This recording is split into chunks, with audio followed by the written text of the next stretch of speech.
advice I got is from my dad.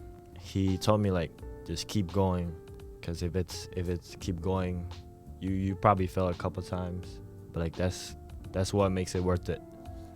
Welcome to the Trojan Insight, a podcast that takes a deeper look into our HLGU student athletes and the journey that their sport has taken them on. I'm your host, Harrison Askey. Today, I am joined by HLGU men's basketball player Russell Nyo and head coach Jason Durst. It's great to have you guys here. Thank you guys for coming on. Can you guys just introduce yourselves? My name is Russell Nyo. I was born and raised in Indonesia, and I came to America when I was 16 to pursue my school and my basketball career. And I went to Damien High School for 2 years, and then after I graduate, I got recruited to a JUCO called Rio Hondo College, and then the season got canceled for the first year, and then the second year I got recruited to Rio Hondo, and then I got put in red shirt because I didn't do too well and I wasn't good enough, and I was like small. I was like 150 pounds. Oh, wow. And then my uncle got me to a prep school called Veritas, and I did decent, but didn't really get recruited.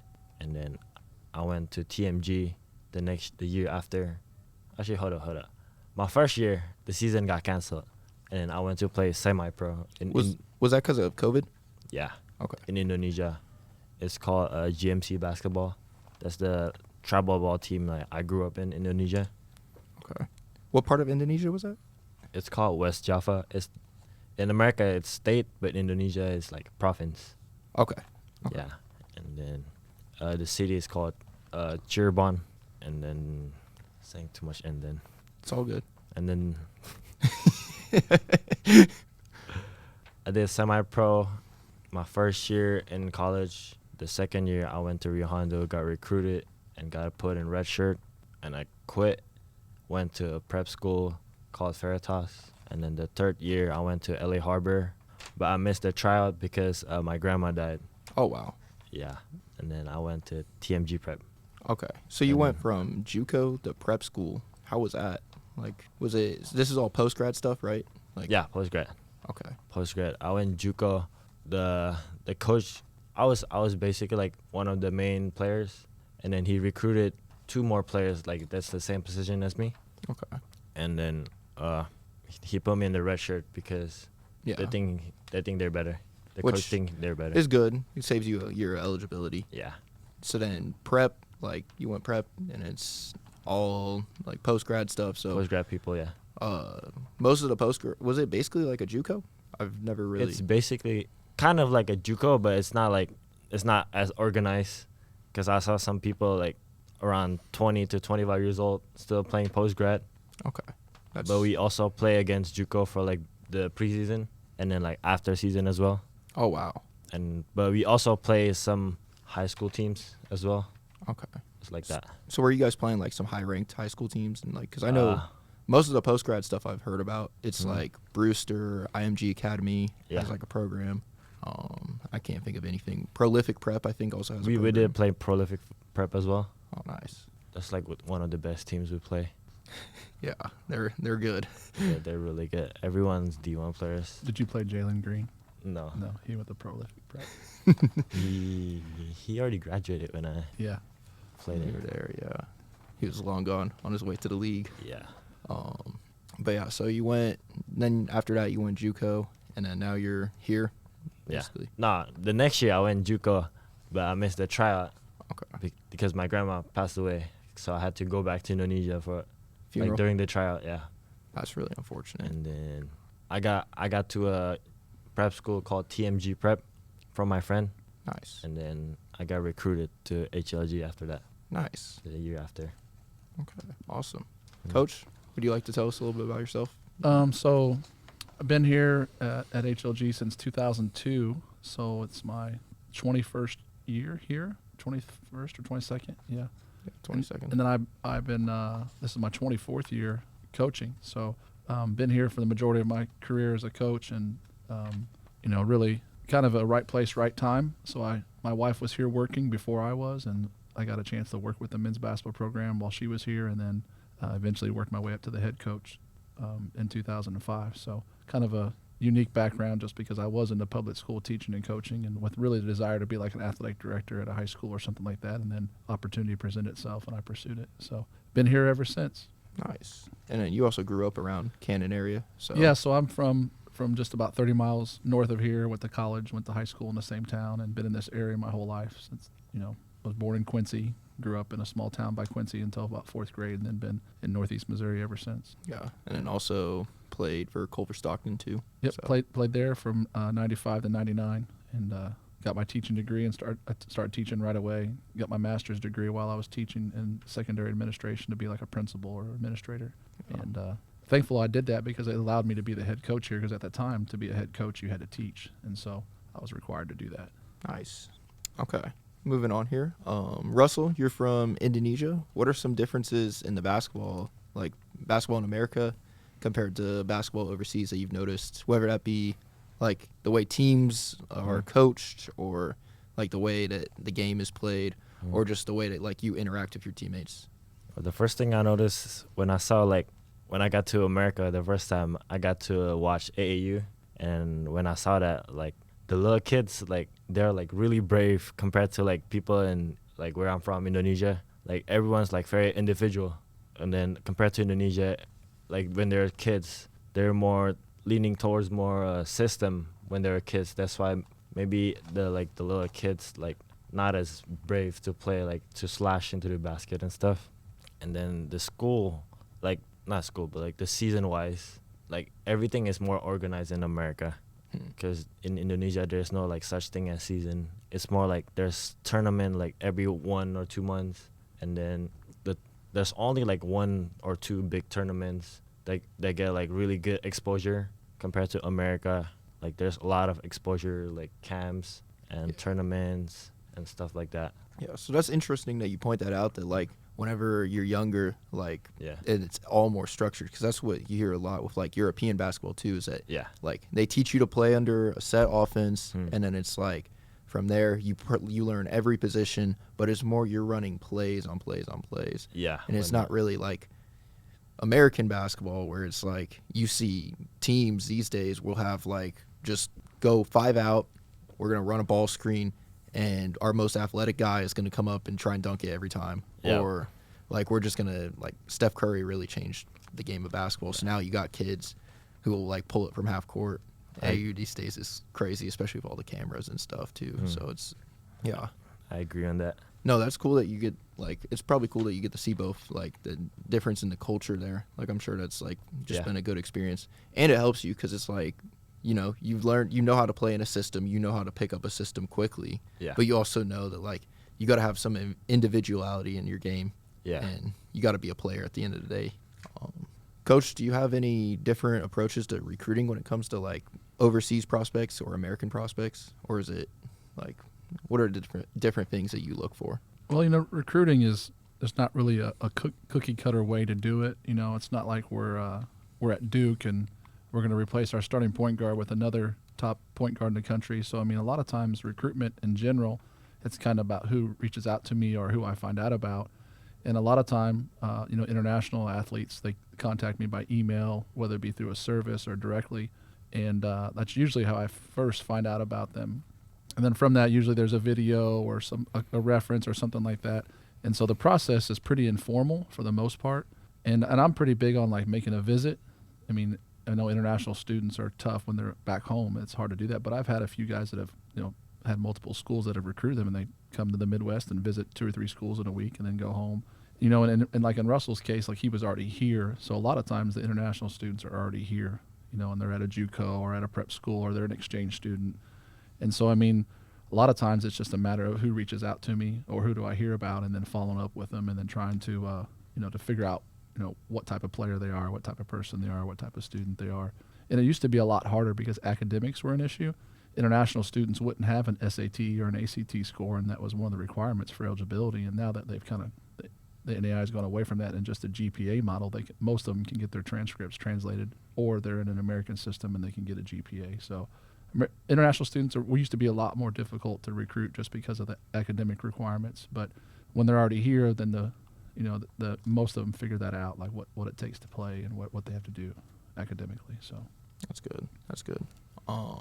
You bring up a good point too. Like, we aren't replacing our starting point guard every year, so it's also like you're probably looking for just good development. Like, you can see a player that it's like you bring them in as a freshman and then just develop them, or bring them in even as a transfer and just take the year to develop them into our systems and stuff. Yeah, So- and you know that's probably the part of the reason why I think we do run more of a system is like I feel like you can plug a person in personnel wise, and I don't really if I end up with 4 guards that are all pretty similar and they're the best 4 players I can recruit, it just makes sense for our level just to get the best player. And so a lot of times it's that's what I focus on is who can help us, and again, like you just said, when you have a young guy and you can develop them, that always makes things more appealing.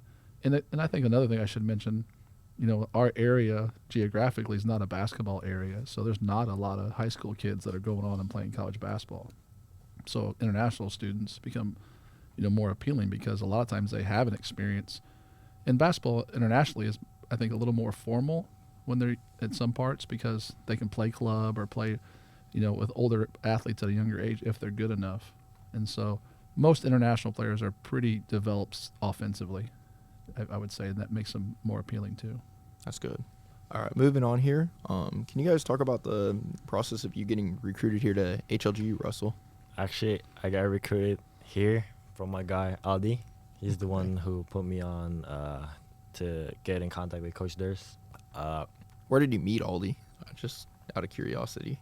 It was a long time ago. One day, like 2021 or 2020, when I graduated high school, he DM'd me, asking about where I'm going for school and stuff. Oh, nice. And then at first, he wanted me to get in HLG 2020, and then Coach Durst contacted me and stuff. And then apparently Coach Durst emailed me, but I didn't get it. So I thought Coach Durst like didn't recruit me. So, and then my high school coach got me to a JUCO.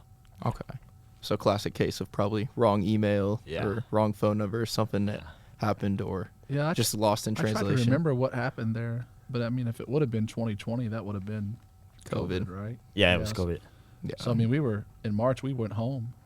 Like I remember at one point during that, like I was locked into my house. I couldn't even get outside of my house. Well, I could go outside, but I couldn't go anywhere. So who knows? I mean, I could have gotten emails from kids. Yeah, COVID was a mess. I don't think anybody there's a bunch of reasons why something probably would have fell through during that time. And Aldi had mentioned to me about Russell multiple times, and I just kind of said, have him reach out to me after that initial time, and you were pursuing other things at the time. So Yeah. But like this past year, I mean, Aldi connected us and we corresponded, and I really emphasized that if he could visit, that would be the best thing to do. And I think I said that earlier, but I think, environment-wise, like you don't really know what you're getting into until you really get on campus, because Right. I can describe it or show a video, but it is, it's a small, slow Midwest town. Yeah, exactly. Which I mean, and I think people will appreciate that in some degree, depending on what they're looking for. But I mean, would you agree, Russ, that coming kind of gave you a better idea of like, I could see myself here, or oh no, Yeah. You got to stay a few nights here, enjoy the calf, and then Well, and you know what I tell recruits, like international kids don't really fall in this category, but like most of the time recruits will come and just visit the day of, and then go home. And I'm like, if you come here for 6 hours, it could be for the next 4 years, or you can come here for 6 hours and you realize it's not. So, I mean, the sacrifice side isn't very big for most kids, but like in Russell's case, getting here, staying and things like that, like he probably got a better idea than, than most, just because he was here. And I think international students should want to be here and get a better feel for it. Yeah. Right. Yeah. That definitely helps. I'll start with you, Russell. What has been each of you guys' favorite thing about HLGU? Probably the people that I met. Like everyone here are so nice compared to California, like where I'm from, for like the last 5 years. It's just a Everyone different likes to culture out greet there. each other. That's what I like. And like I'm like the type of person who likes to just say what's up to anyone. But like in California, sometimes I say what's up to like some people. They just walk away, Oh, that's annoying. thinking I'm weird or something. They're too cool. They're Yeah. too cool to be saying hi to people, I guess. Yeah. What's it like back home in Indonesia? Are people pretty Indonesia? social and like?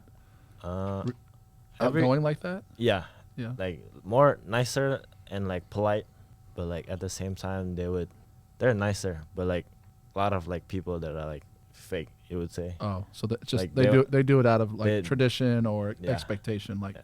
Or they nice or because they want something. oh, so they're okay. Yeah, or also like traditional. Yeah. It's like a normal thing to just say hi, like in like how Indonesian way you say hi, like kind of like nod your head to kind of like bow, but like not all the way down. Yeah, so somewhat just respectful. Yeah. Okay, that's understandable. So like you could see somebody you like hate and you'd still like you know, Yeah. bow your head and stuff. But in America, I would see people like when like people don't like someone, you try to not like say hi yeah, to them. you kind of just They- look they just- down yeah. or look away. They It's- wouldn't even like look at you. yeah, we're really petty out here. It's kind of bad. Yeah. But it just human beings. All human beings do it. I mean, hey, respect to you guys for at least bowing your heads to each other. Like, Yeah. I feel like that's a better way, because then at least like once you guys finally like are able to get over something, like then it's like, oh, well, we've been saying hi to each other. We don't have to avoid each other. You Yep. know? And most Americans just don't even acknowledge each other if they don't like each other. Yeah, it's really bad. But moving on. I didn't get the Oh. answer. Oh, my What bad. do I like about HLG? My bad. Do you want me to answer that? I do. So I mean, kind of repeat what Russell said. I really liked that it was a family friendly environment, and I say that as a like as a dad and as a husband. So I was a young, married man with just starting my family when my wife started working here. So what really attracted me before I even worked here was that we could come up here and hang out and run around the gym or be on campus, and people would be friendly to us and say nice to us, and even as my kids got older and like they were able to be involved in things like you may not know this, but like my kids were involved in a play here when they were younger, and just we were really included, and so it just created an environment where it was just very welcoming, and then but at the same time genuine. It wasn't fake, or the people were just really nice people. They weren't trying to behave a certain way for something or any reason other than they were just good people. So that's definitely what I like about it, is the family friendly environment. That's a good answer. Yeah, I heard a little bit about that play. That was with Jaden was in it, right? Yeah, it was a Music Man or something like that. It's Yeah. a pretty popular play, but yeah, I remember having in class with him and Miss Brookshire. Yeah. And she brought it up. yeah, she'd be in the middle of class and she'd be like, "Oh yeah, like that play that Jaden was in." Yeah, But yeah, no, that's short-lived acting career for him. yeah. It is definitely, it's a good environment out here. Like, not a lot of people are going to cause issues compared to like a big college campus where it's like you got people running around doing dumb stuff Yeah. on the weekends and like just in general up like at like a big high major D1 school or something like that. Yeah. Moving on, we just started practices a few weeks ago. How do you guys feel these practices have been going? Coach, we can start with you this time. I mean, good. I mean, it's hard because, like you have a picture in your mind of how you want things to look as a coach, and so you try to incorporate that into your practices and preparing for that. And it just, I think what I've been most pleased about is we have an older group. We have 9 returners, and we really only have 1 true freshman. I mean, Russell's a freshman, but he's older, and so it's an older, mature group. So I feel like the work ethic and just the focus is just good, better than groups I've had in the past. I've had good groups off and on, but it's just nice, that guys are motivated, guys are more mature, and I think that with that, it makes it easier for me to coach because I can focus on smaller things and details instead of big picture stuff all the time. Russell? I think it's going good. It's like tiring conditioning wise, but it's not more like running. It's like from like everything's organized and like a lot of running from the place. Right. I want it to be that way. Like I'm not a Yeah. big let's be track people. Like I grew up, in college where we'd go run sprints every day and distance running and stuff like that. And I feel like it, and I did that early in my career, but I felt like it just made you more injury prone when you're not doing basketball movements or things that are like basketball movements. And so, and again, I think another thing that's hard about a coach is like, I want to find that balance. But we do have limited gym time, or we're always on the front end and people are waiting for us. And so that hurts a little bit, but I want practice to be, competitive and hard, but basketball, I don't want it to be competitive and hard and like track. Yeah. Mm. I think it's good the way that we do practice, because it's like we're getting, not only are we learning, but we're also getting like conditioned at the Yeah. same time. So it's like it's really like, especially when we have a good hardworking group, like we're able to really push ourselves. And it's like after these like scrimmages and stuff, yeah, it's good to be gassed because like we're getting as close to game like as possible. Now, obviously, when we get out on a college game, it's going to be faster, like harder, but we'll be prepared for it, and we'll also be able to keep like mentally what we're doing because obviously we can't just get out in a game and just run around, you know.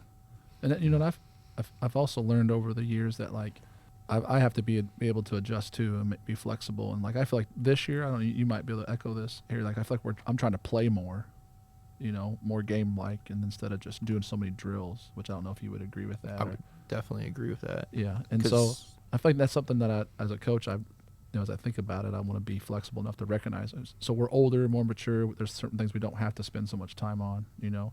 Yeah. And I'd be curious to hear what Russell's, you know, input is. Like I've coached quite a few international guys, and most of them enjoyed practice. Like they enjoyed the competitive nature with structure. And I don't know if it's just common in international basketball not to have that much structure or competition. Yeah, I really like it. I like practice because we're like Indonesia.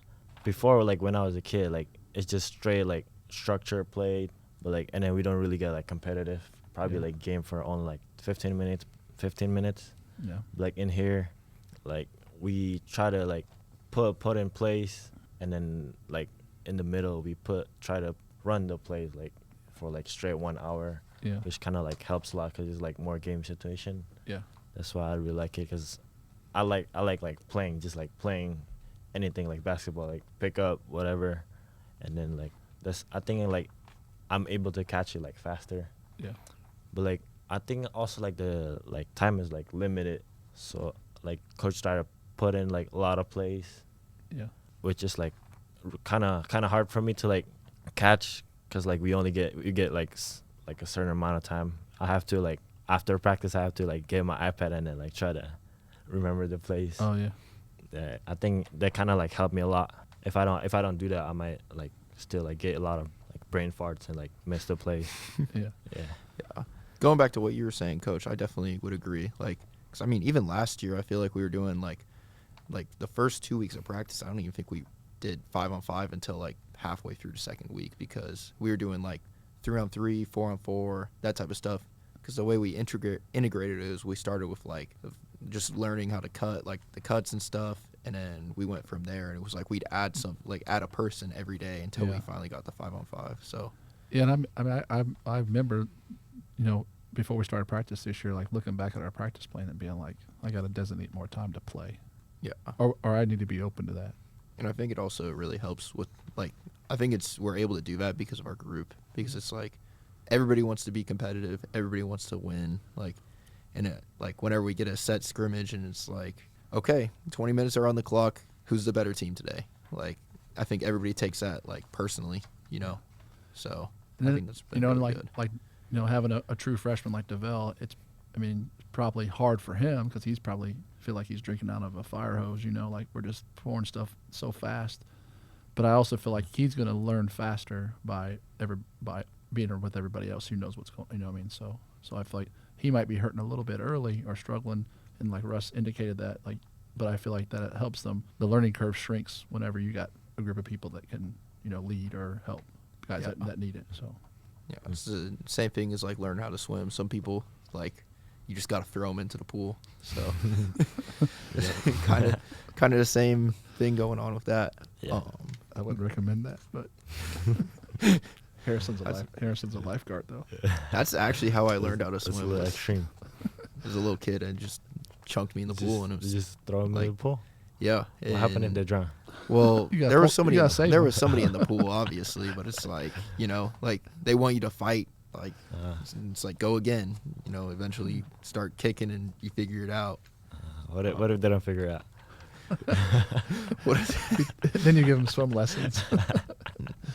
Luckily that didn't happen. But moving on, a little bit more personal question. What has been the best basketball advice that you've gotten from a player, coach, teammate, or other type of mentor that has helped you out the most? Basketball advice mainly, but I guess if you want to do life, you can. The best advice I got is from my dad.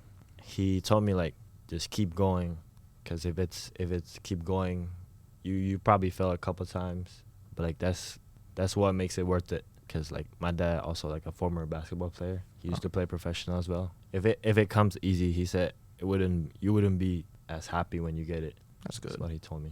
Yeah. So just basically just the constant grind, making sure you're always pushing for Yep. more. Just keep And working hard, and then with every failure, it's almost like a learning moment more Yep. than like, Hmm. and then you're just working towards success. yes. Coach? You know, I actually have a pretty unique story. So there's a coach named Harry Statham. He's from McKendree University. They're a D2 school now, but they used to be in our conference. They were an NAI school, and at one time he no longer coaches, but at one time he was the winningest coach in 4-year college basketball in all divisions. So he passed the coach at North Carolina, who was one of the winningest coaches, and he had amassed 1,000 wins or something like that. And he coached forever. And so when I coached against him here when they were in our conference, he was towards the end of his career, and I just said, what's some advice you would give a young coach like me? You know, I was, in my late 20s, relatively young. And he said, I think probably the number one thing I would say is surround yourself with people that you want to be around every day. So he basically said, don't recruit people just because they're a good basketball player. Don't recruit people just because you want to win. Recruit people because you want to coach them. You want to be around them. And I thought that was pretty good advice. And I've tried to follow that. I mean, there's part of us that we get pretty prideful. We want to win. I think that's what's most important. And so I've taken a few risks on people that probably weren't the best fit or the highest character guys and been burned, or some of them have actually benefited from being around us or our program or our university. But I thought that was good advice, just, and that's, if you think about our basketball team in a season, it's a really long season. And so if you're around a group of people you don't like, it's going to be really hard to be motivated, really hard to be engaged. And so I really thought that was good advice, to surround yourself with people that you enjoy being around. And I love basketball a lot, and I feel like when I'm around guys that kind of have that same mentality, or I use the terminology with us, like-minded, when you're around people that are like-minded or think like you a little bit, I think that makes it more enjoyable. That's good. That was a really good. Coach, is there any advice you would give Russell when it comes to being here at HLGU? This could be anything. I mean, you got to be picky what you eat in the calf. Facts.